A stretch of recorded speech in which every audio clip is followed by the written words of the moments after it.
everyone, Miss Puck from Mirror Lake. Thanks for tuning in today. Before we dive into our new book today, let's take a look at the target. Remember, that's a good focus to have. Today, go ahead and read the learning target with me. Ready? I will look for tricky vowels. Now, there's a bunch of tricky vowels in the English language, but let's take a look at just the OOs this time.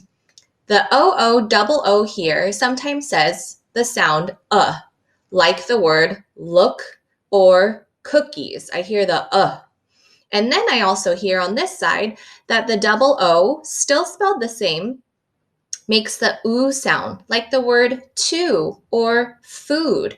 Do you hear the difference? So while we're reading today, let's look for those different tricky vowels. Are you ready? This is a nonfiction book. Nonfiction means not fake, or it's real or true. You'll notice some different things about this book from the previous books we've read. This one, I see photographs instead of actual drawn pictures or illustrations. That gives me a hint that this is a nonfiction book. This is called Animal Tongues by Dawn Cusick. I wonder what this will all be about. So real quick, in a nonfiction book, let's take a look. You'll usually see something called table of contents. This one does not have the page numbers, but you'll notice that it'll talk about different types of tongues. Here's some colorful tongues or smelling tongues or glow-in-the-dark tongues. And I notice in a book like this, I'll just show you a preview real quick, that, hey, I noticed something called a heading, or sometimes you'll notice like a chapter title. I also see more photographs all around the book, as well as a caption down here. I want to make sure to read those maybe after I finish reading the actual paragraph. When I turn the page, you'll notice, hey, look at that. There's a new heading. So in a nonfiction book like this, I don't have to read this in order like I normally would a chapter book, which you'd have to read first, then, right? All in order. This one, I can skip around. Like on this page, what will I be reading about? That's right, parrot tongues. So I don't have to read this in an order. I can kind of skip around. Maybe you think something similar like this when you're reading a magazine. How many of you have seen or read a magazine before? I know I have. I don't have to read that in order. I can just skip to the pages that I want to read, or go straight to the crossword puzzle if I want to, and then skip around and read the different headings that there are in here. So that's an example of nonfiction stories. This first section is called People Tongues. People use their tongues to help taste, chew, and swallow food the same way many other animals do. We also use our tongues for something pretty amazing, to talk. Words are formed by moving air through our mouths in special ways, and our tongues help shape the way the air moves and sounds. Human tongues are covered with about 10,000 taste buds when we are young, and only half as many when we're adults. Taste buds help us know when something is sweet, salty, sour, or bitter. Ever wonder why people have bad breath when they first wake up in the morning? Bacteria caught between the taste buds, remember how many there are, make a stinky smell. So while I'm trying to comprehend and understand this text, I'm also looking out for my double O's. Remember, do you see any in the text? I see the word food. What double O tricky vowel sound does that make? Ooh. D. I hear the oo sound. So if you were making a list, you could put that under the oo sound. Awesome job. Now I'm going to go and read this side down here, kind of a little caption, and I want to do that with you. Test it out. It says, try saying the following classic tongue twister without moving your tongue at all. I'm going to first read it moving my tongue. Peter Piper picked a peck of pickled peppers. What happens? Can your friend understand a simple word you're saying? How hard do you have to concentrate to keep your tongue from moving? So I wrote it out here so you can clearly see. So we're going to try not to move our tongues. You can hold it, but I'm not going to hold mine, and then wash your hands afterwards. So we're going to try not to move our tongues when we say this. Are you ready? Try it with me, please. Okay, I'm going to stick it out. Are you ready?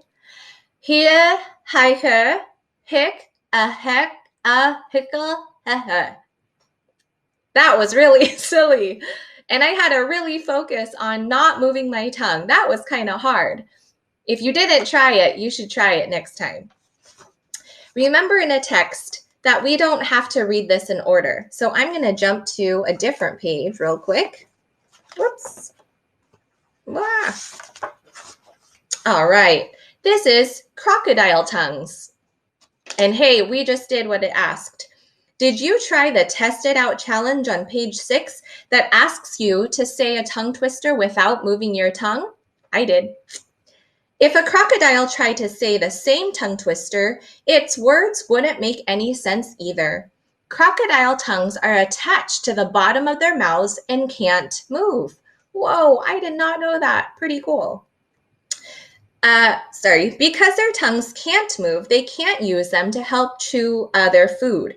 Instead, crocodiles have extra strong digestive acids that start breaking their food in pieces before they swallow.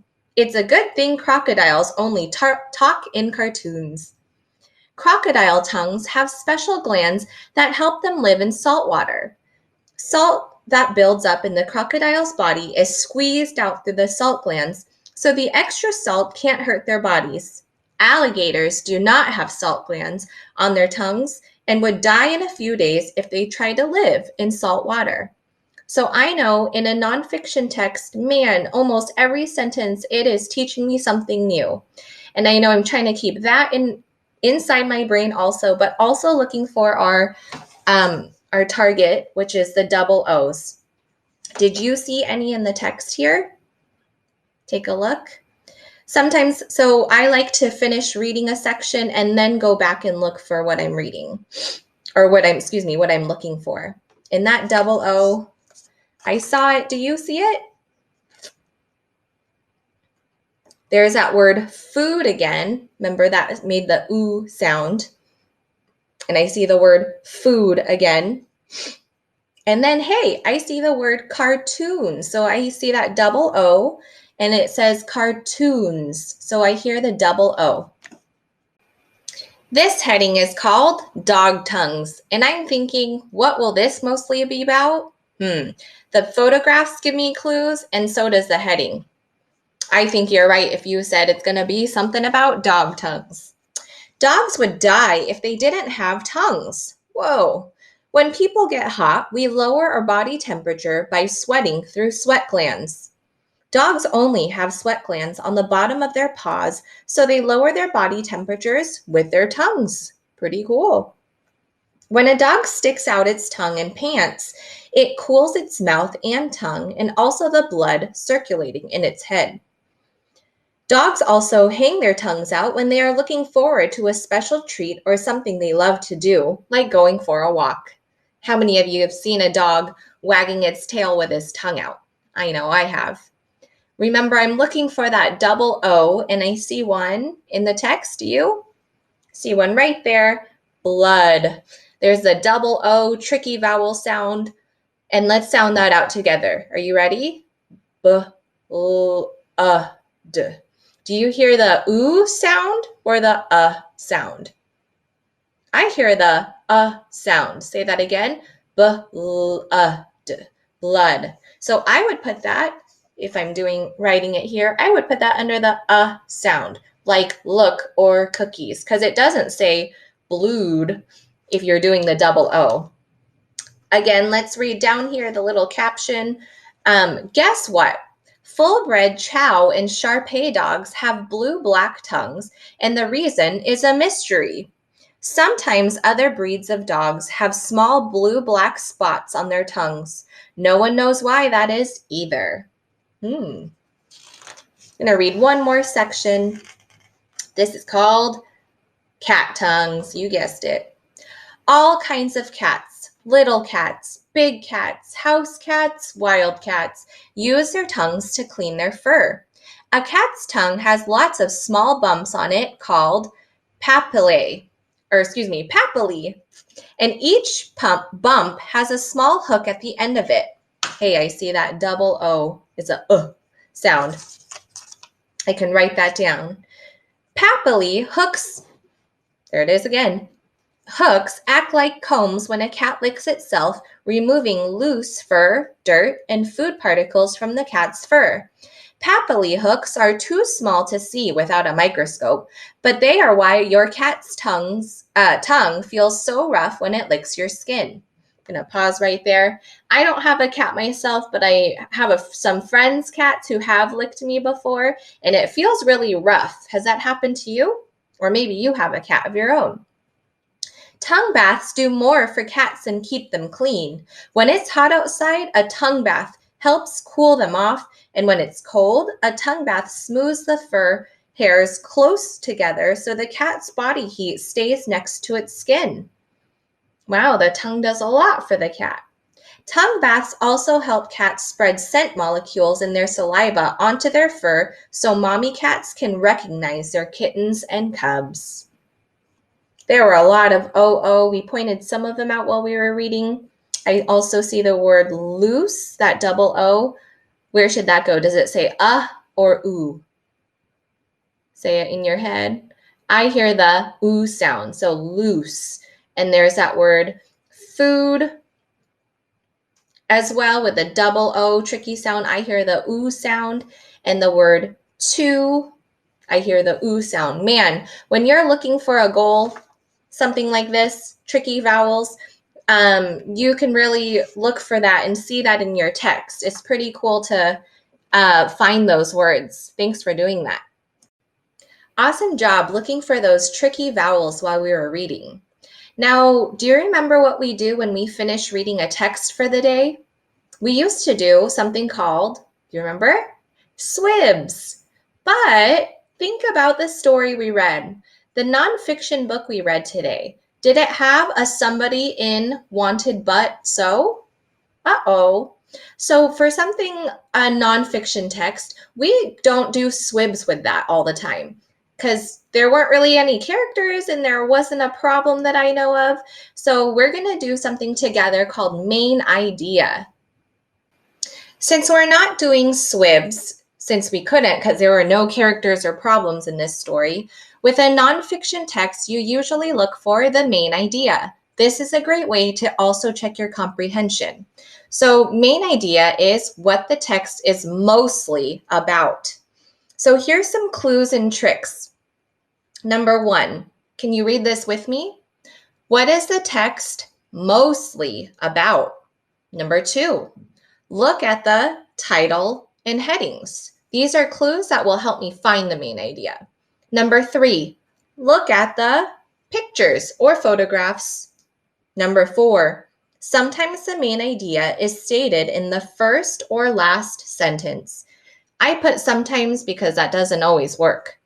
Number 5, look for clue words that are used repeatedly. That means over and over again. Is there a word that you remember that was used often in almost the whole title and the headings? That's right, I remember the word tongues. So that gives me a big clue about what the text was mostly about. There's a quick picture I like to share with my students of a table and legs here. Now imagine this tabletop being the main idea. If there was only one leg or one detail, do you think that table would stand up? Would you be able to eat your cereal at that table? I think that would be super wobbly and it'd fall if you tried to balance anything on it.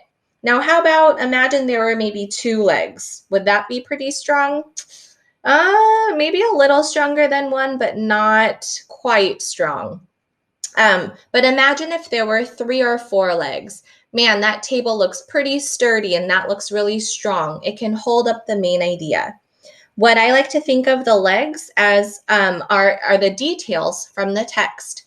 So if I'm able to support the main idea with a bunch of details from the text, then I know I probably have a good idea of what the main idea was.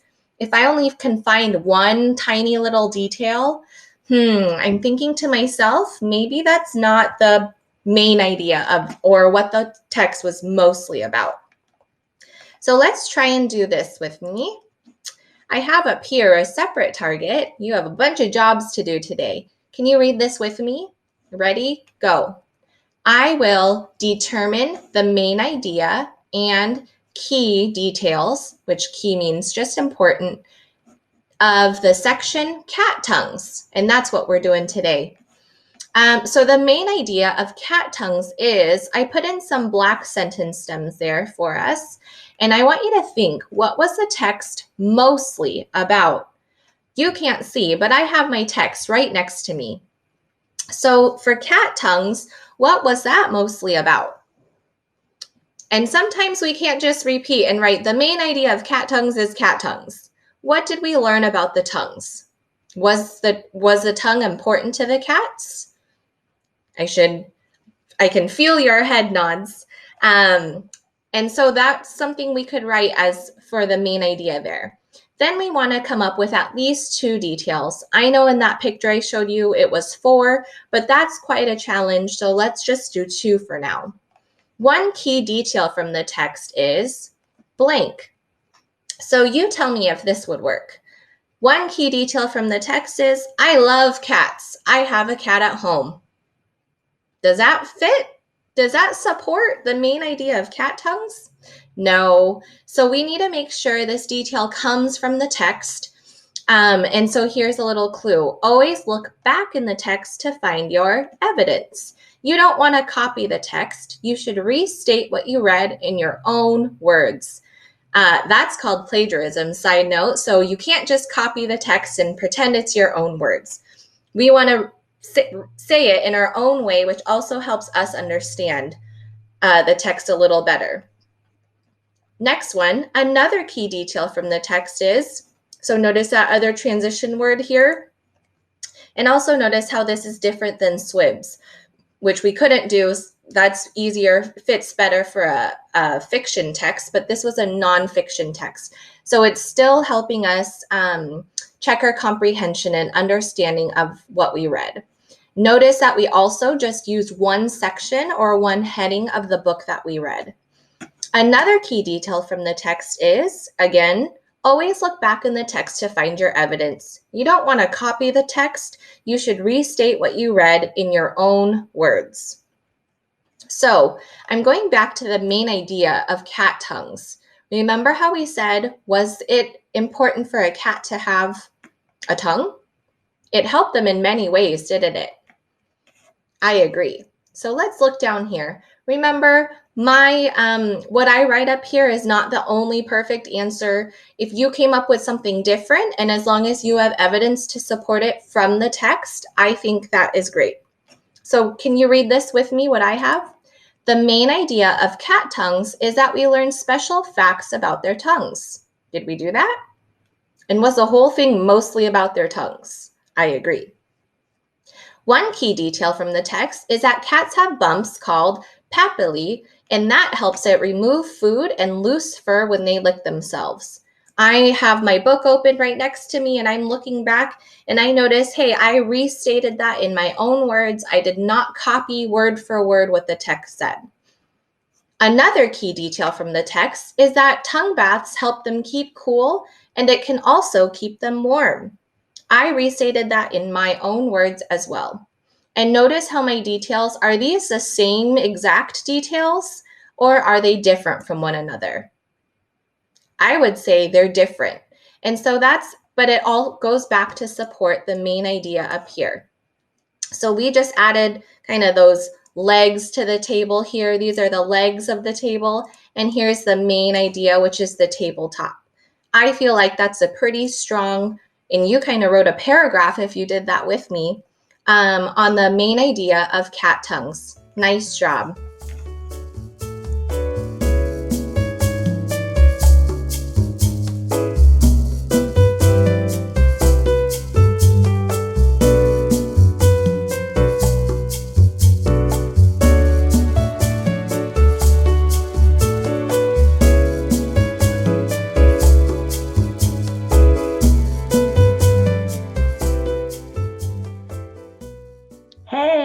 Welcome back, all you third grade math problem solvers out there.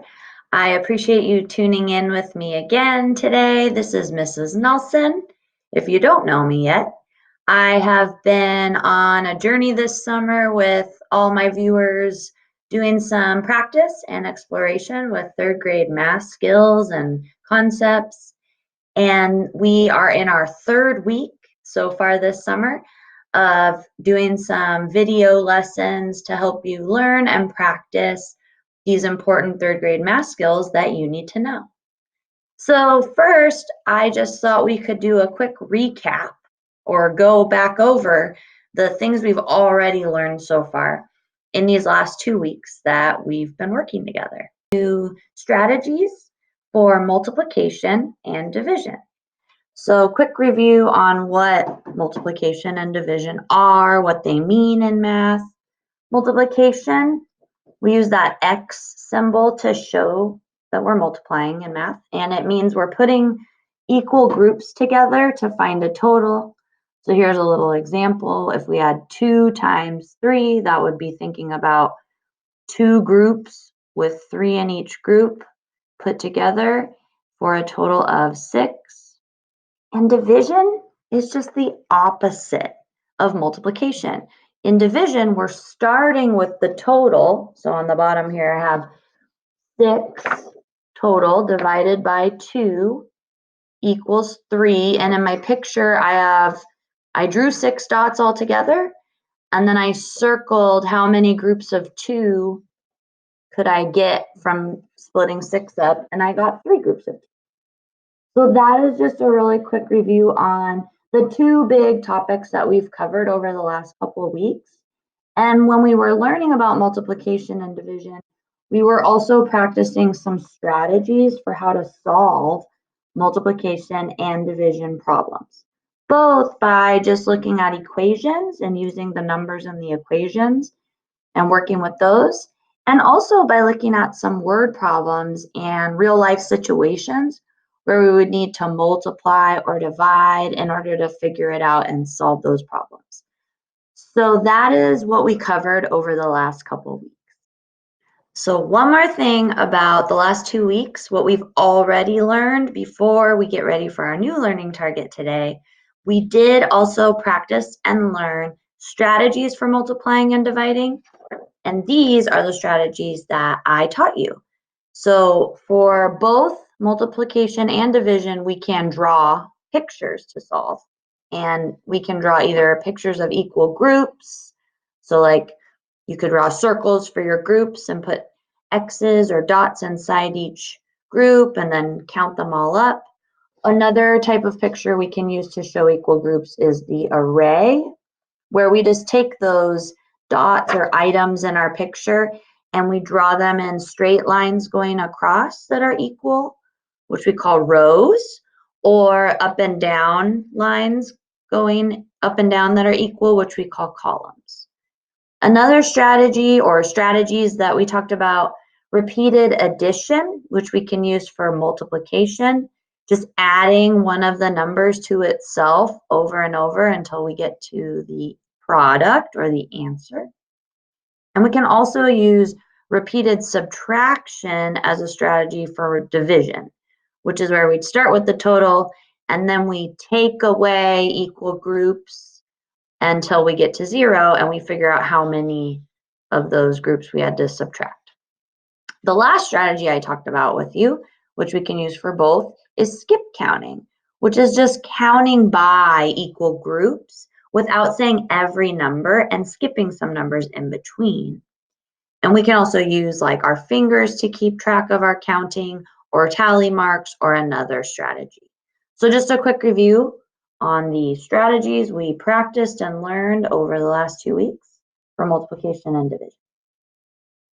So before we start talking about today's learning target, I wanted to quiz you on something to have you kind of check your background knowledge a little bit.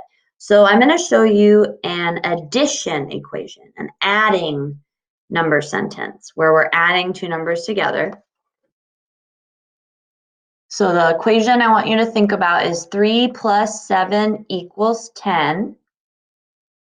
And underneath that, I have written 7 plus 3 equals question mark. So I guess what I want you to think about is, what is the answer to that second equation on my whiteboard? Thinking about it? And if you said that the answer to that second equation is also 10, way to go, because you're absolutely correct. Now you might be wondering, if we're talking about multiplication and division, why am I showing two addition equations? That's because that rule that we just proved, where I could switch around my 3 and my 7 and put them in a different order, and my answer is the same, that is a rule that we can also follow in multiplication. This is called the commutative property of addition. It's like a rule in math that says that no matter what order my numbers are when I'm adding them, so here's another example. 1 plus 4 equals 5. Even if I switch those two numbers around that I'm adding together, my total stays the same. It doesn't change.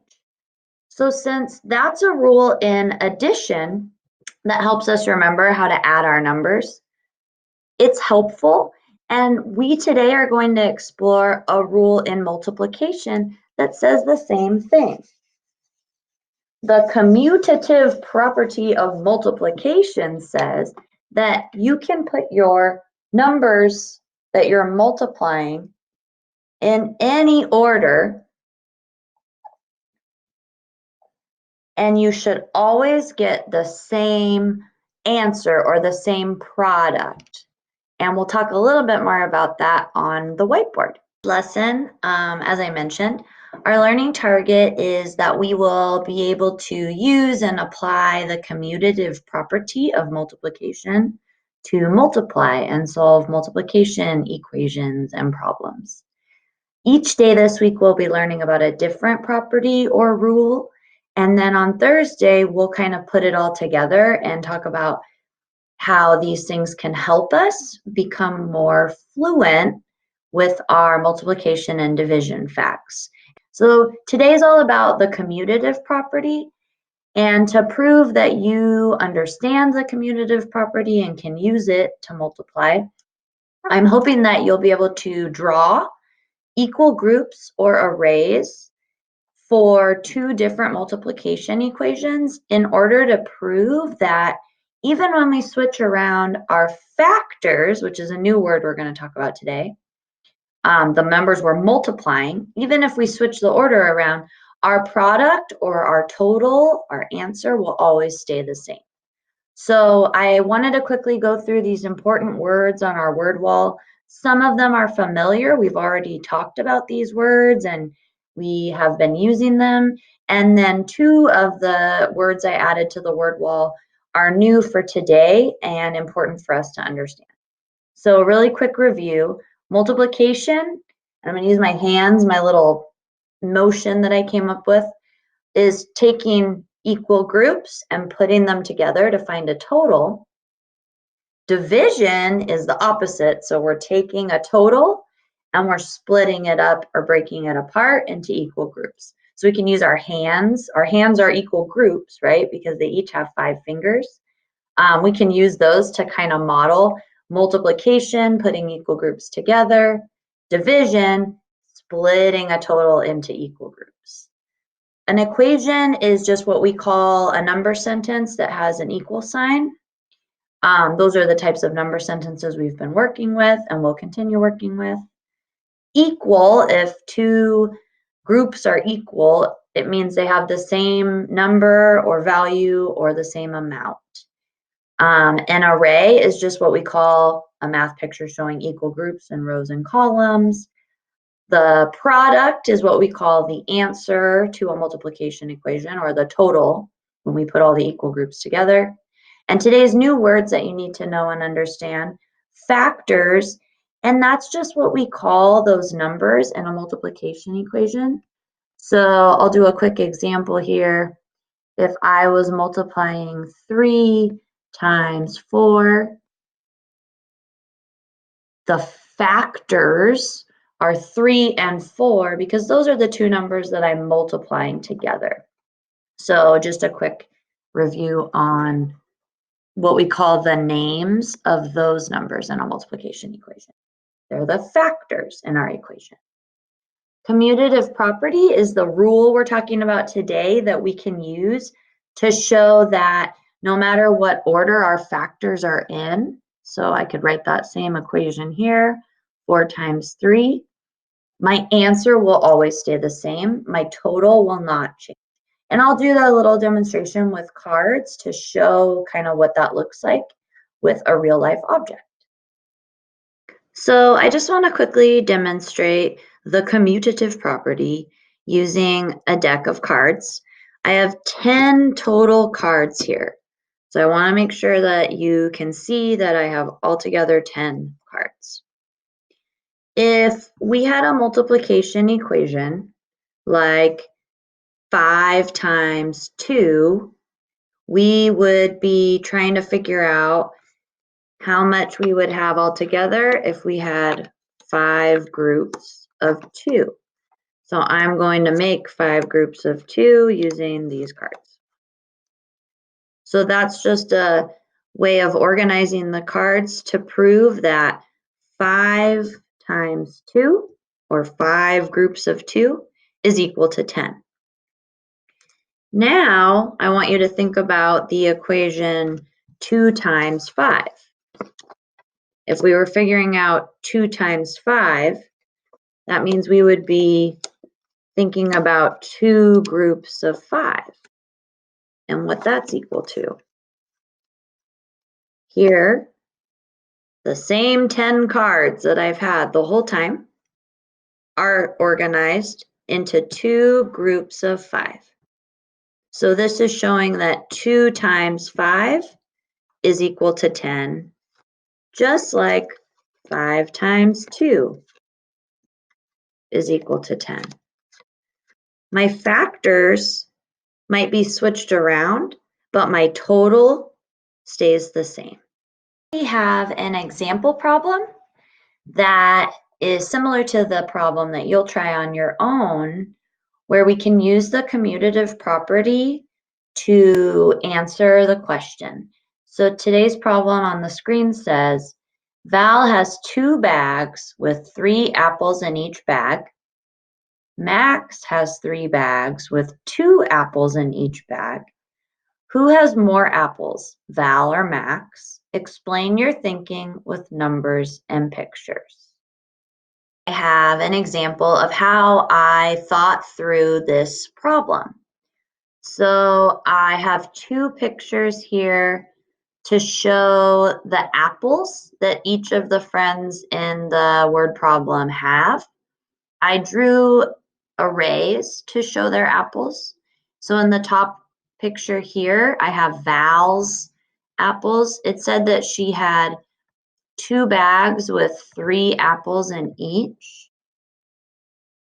So I drew 2 rows of 3. And if you count her apples all together, we would have 6. So Val has 6 apples. And then for Max, I drew his apples, and I went ahead and showed, since he has 3 bags with 2 apples in each, I decided to draw an array that has 3 rows of 2, and that would be equal to 6 as well. So I proved with my 2 different arrays that both Val and Max have the same amount of apples.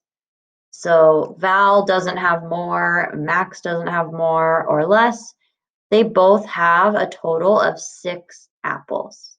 And down here, this little thinking bubble is just to kind of explain that we can use commutative property to help us remember that if I know one fact using those same two factors or numbers multiplied together, then I know the answer to the other equation switching those factors around. So if for this example, if we know that two groups of 3, 2 times 3 is equal to 6, then we also know that 3 times 2, or 3 groups of 2, is equal to 6.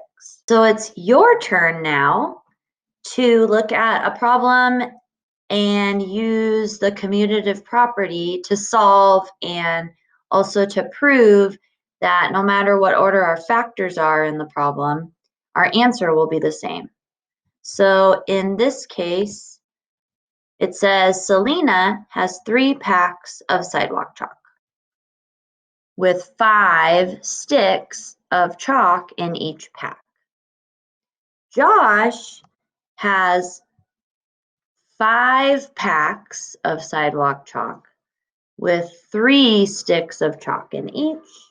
The question says, who has more chalk, Selena or Josh?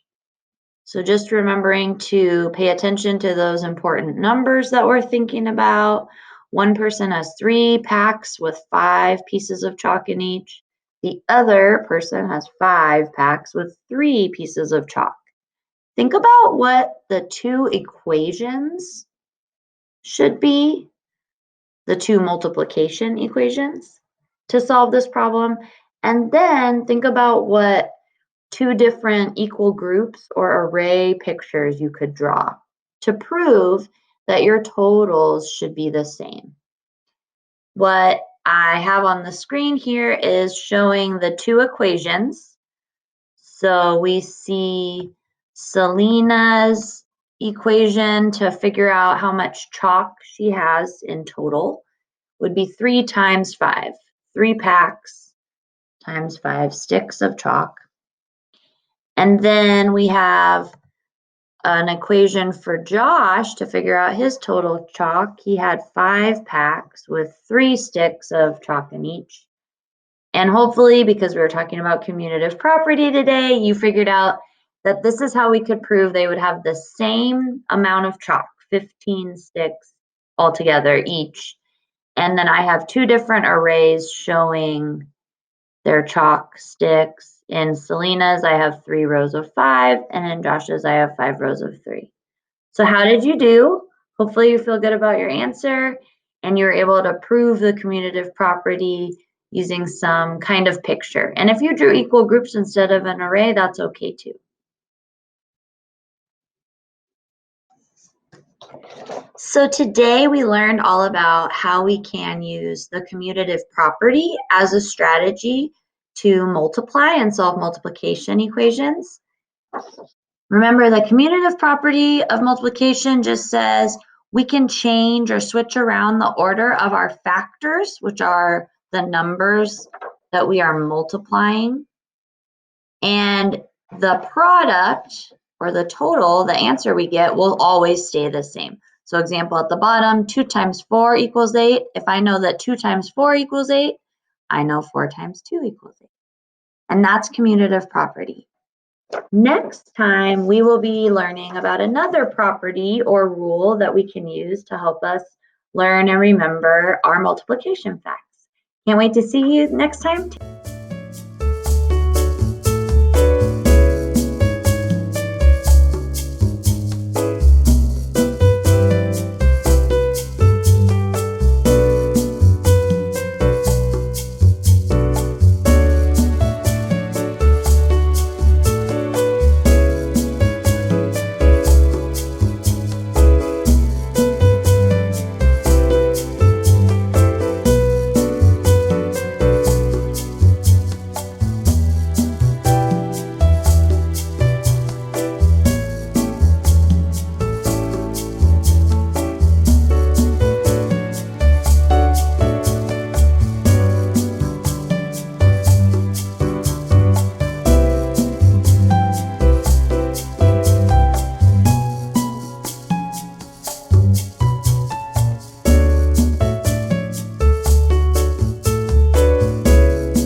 Hola niños y niñas, soy yo, la maestra Lorena Vázquez, con ustedes una vez más en nuestra tercera semana de aprendizaje de matemáticas. ¿Qué tal? ¿Lo pueden creer?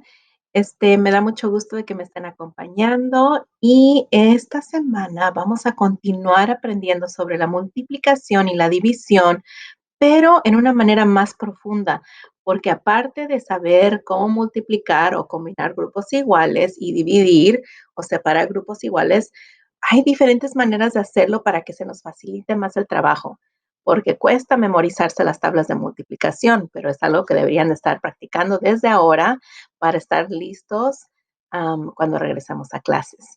Entonces, ¿están preparados? Vamos a aprender juntos y seguimos adelante con la multiplicación y sus propiedades. Bueno, niños y niñas, si recuerdan, la semana pasada les dejé un problemita para que practicaran hacer una ecuación de división.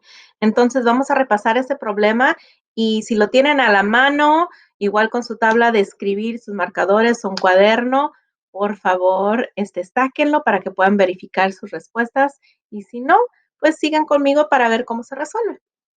A ver, entonces, el problema decía, a doña María le encanta hacer galletas para sus nietos. Un fin de semana ella horneó 24 galletas para sus 6 nietos. Si se comieron todas las galletas, ¿cuántas galletas se comió cada uno? Entonces, vieron que ya habíamos subrayado los datos importantes. Había 24 galletas, había 6 nietos y todas las galletas se las comieron. Entonces no quedó ninguna. Yo ya comencé el problema. Entonces yo ya sé que el total o mi dividendo es de 24, porque no hay más galletas. Es todas las galletas que hizo doña María. Entonces también sé que los grupos son 6 porque se las van a repartir equitativamente entre los 6 nietos. Entonces el dibujo aquí les ayudé haciendo estas figuritas que representan a los nietos. Y ahora sé que tengo que repartir las galletas igualmente o equitativamente. Y yo ya comencé. Vamos a ver cuántas le he dado a cada nieto. Tengo 6 nietos y cada uno tiene qué cantidad de galletas. Cada uno tiene 1, 2, 3, 4.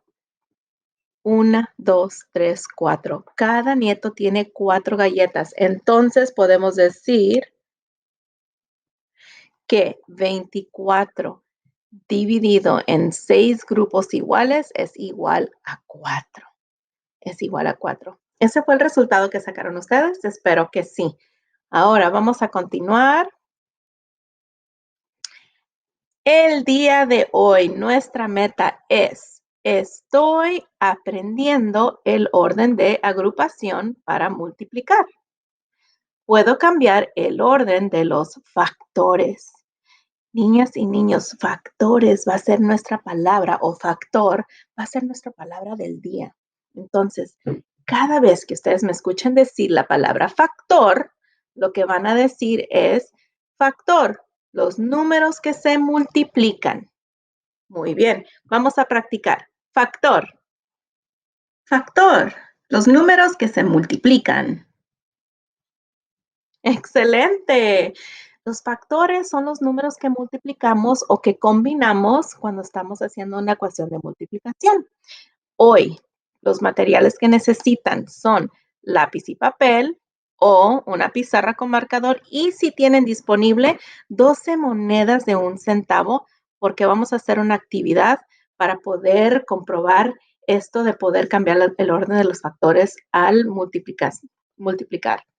Y hay otra palabra aquí que quería yo destacar. La palabra, si ya dijimos factor, que son los números que se multiplican, también está esta palabra agrupación.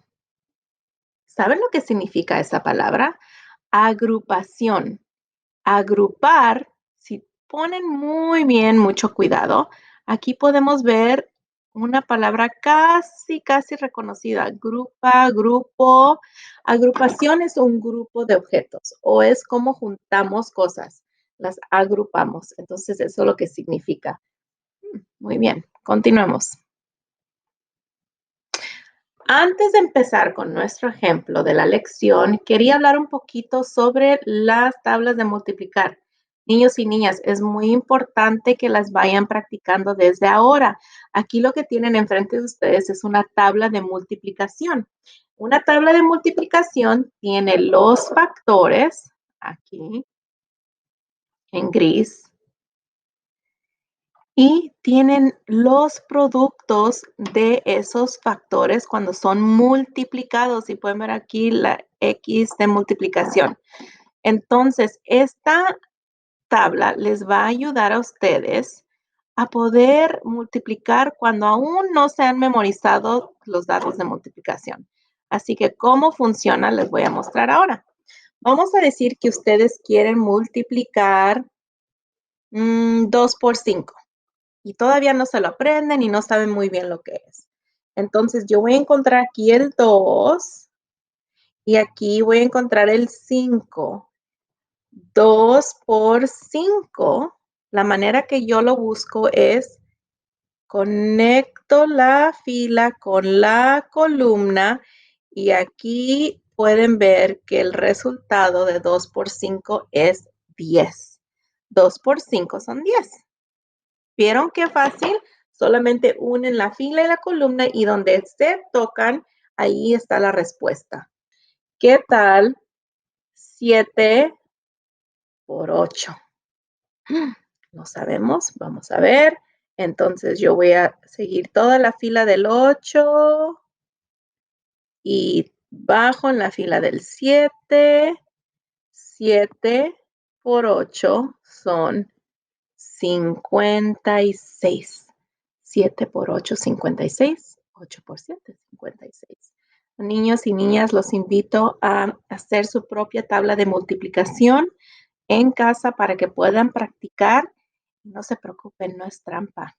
Pueden usarlo hasta que se memoricen sus hechos, las tablas de multiplicar. Muy bien.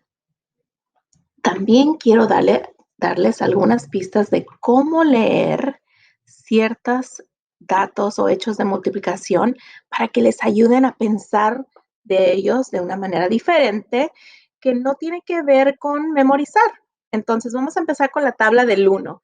La tabla del 1 es 1 por 0, 0. 1 por 1 es 1. 1 por 2 es 2 y así. Cuando ustedes estén multiplicando por 1, pueden pensarlo de esta manera. Un grupo de factor es ese mismo factor. Muy bien, lo recordaron. Entonces, si yo estoy haciendo un grupo de 0, aquí está mi grupo de 0, no tengo nada, es nada, no cambia. Y si yo estoy haciendo un grupo de una lapicera, aquí está mi grupo, ¿cuántas lapiceras tengo? Solamente una. Y si estoy haciendo un grupo de 2 lapiceras, un grupo adjunto de 2 lapiceras, solo son 2. Así que cuando esté multiplicando por la tabla del 1, no importa con qué otro factor esté multiplicando, la respuesta siempre va a ser ese mismo número. Ok. Vamos a ver la tabla del 2. Aquí tenemos un ejemplo. 2 por 0 es 0. 2 por 1 es 2. 2 por 2 es 4. La tabla del 2 pueden pensarla como el doble. El doble. ¿Qué quiere decir esto? Que 2 veces algo es el doble, duplicar. Entonces, si yo tengo aquí 2 por 1, voy a hacer el doble del 1. Así que 1 más, duplicarlo, la respuesta es 2. ¿Vieron cómo hice eso? Vamos a intentar otro ejemplo. ¿Qué tal si hacemos 2 por 3? Ya sabemos que la respuesta es 6, pero ¿cómo podemos hacerlo? Podemos duplicar o sacar el doble del segundo factor. Muy bien, el 3. Entonces podemos decir es 3 más otro 3, que es el doble, 2 de ellos. Y 3 más 3 son 6.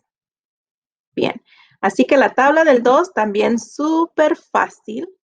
para pensar en ellas si duplicamos las cantidades. Vamos a ver la tabla del 3. La tabla del 3. La tabla del 3 simplemente tienes que contar el número 3 veces.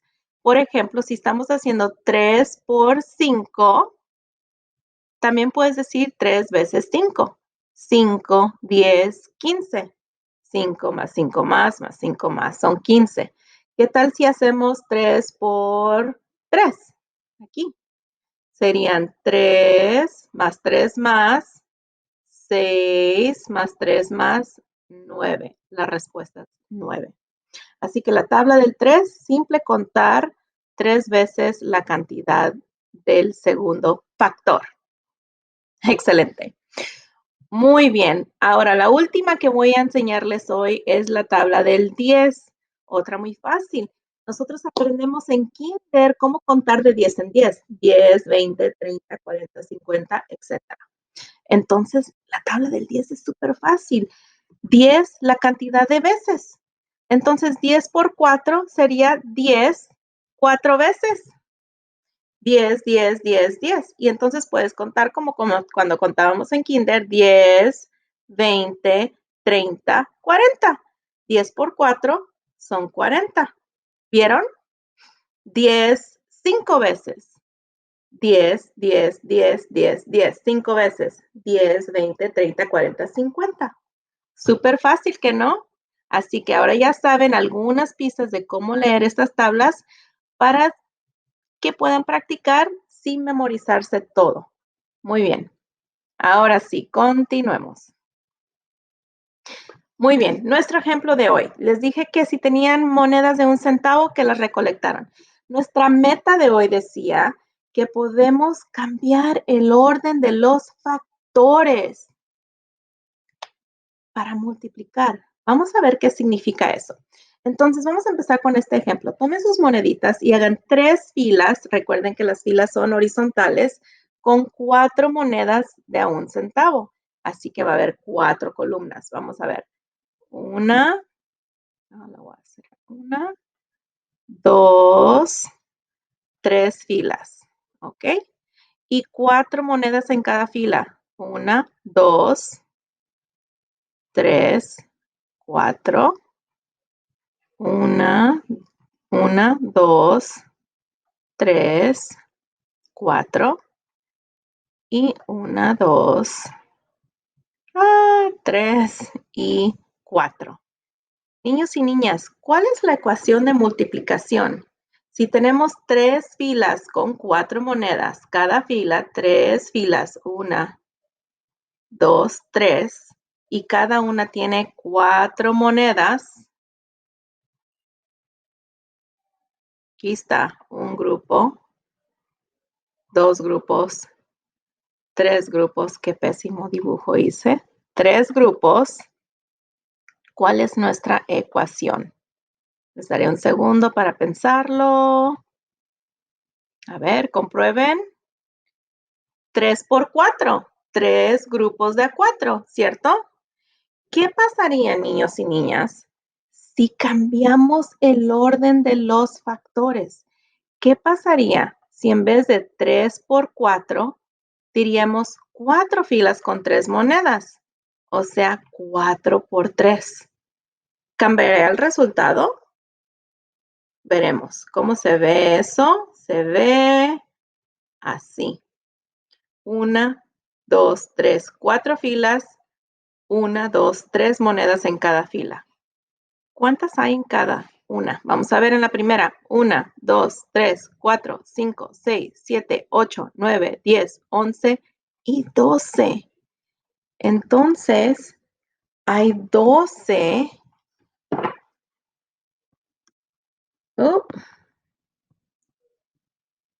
12 monedas. Entonces, si cambiamos los factores, ¿cuántas monedas hay aquí? 1, 2, 3, 4, 5, 6, 7, 8, 9, 10, 11, 12. Niñas y niños, cambiar el factor, los números que se multiplican. No ha cambiado el producto. No ha cambiado el producto. Ambos resultados son 12. Les voy a mostrar cómo funciona esto. Voy a tomar mis 12 monedas y las voy a agrupar. Y miren, ¿qué tal si hago con esta? Hago una copia exacta. Vamos a clonarlo. Aquí está mi copia. La bajamos. Perdón, las vimos aquí.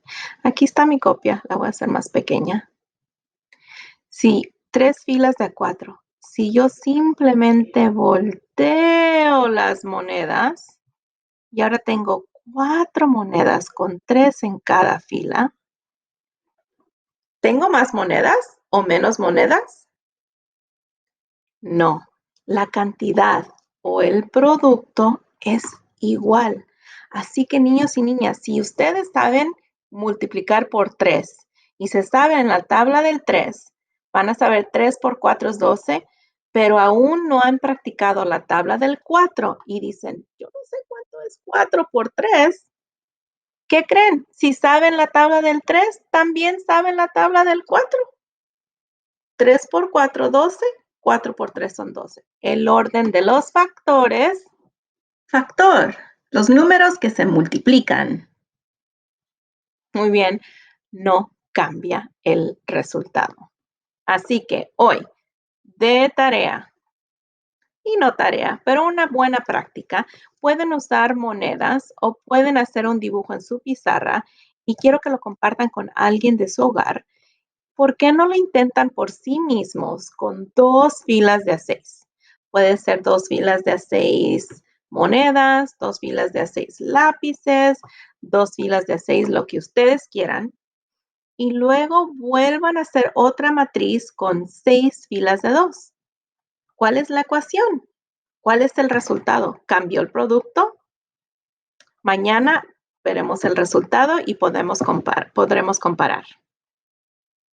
Ok, niños y niñas, hemos llegado al final de nuestra lección. Hasta la próxima. Quiero que se cuiden. Aquí como Mafalda tiene su mascarilla. Hoy estuvimos aprendiendo sobre la diferencia de agrupación en la multiplicación. Esto quiere decir que el orden de los factores, los números que se multiplican, no importó para el resultado. Vamos a ver. Entonces, aquí tengo. Quiero que recuerden que al multiplicar no importa la orden de los factores. Y no olviden practicar sus tablas de multiplicación. Ya les di algunas pistas de cómo leerlos mientras que se las memorizan para esta semana.